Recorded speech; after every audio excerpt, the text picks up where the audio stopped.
महानदी प्रसंग ट्रिब्यूनाल रे आजिर शुणाणी उपरे उभय ओडिशा और छत्तीसगढ़ वैषयिक टीम प्राय 7 राउंड आलोचना करिसेंती। प्राय दुई राज्य मध्य जल विवाद को नहीं असहमति थिबा अनेक विषय सहमति प्रकाश पाई। विवादीय विषय गुड़िक सहमति आड़कू बढ़ुची। शीर्ष नेतृत्व मध्य आलोचना करुछंती। भितरे गत जुलाई ठारू 20टी बैठक सरी।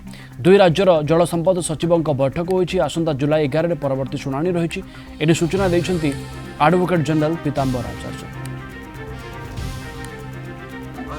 एवं छत्तीसगढ़ जेटीसी बा joint technical committee Bhubaneswar Delhi एवं वर्चुअली तीन अकेजन रे पाखापाखी 7 राउंड कथबार्ता कर सारिबा परे अनेक गुड़िए इश्यू उपरे सहमति प्रकाश जहाँ मुख्य मुद्दा जल बंटन उपरे जो केते गुड़िए विवादीय विषय वस्तु थिला उभय राज्यर जल चाहिदा एवं केते जल संगृहित होची ता उपरे जो विवादीय विषय वस्तु मान थिला ताहा धीरे धीरे रिकनसाइल होई वर्तमान सहमति भित्तिरे समस्या किभली भावे समाधान करा जीव तार बाट प्राय बाहरिबा पई जाउछि।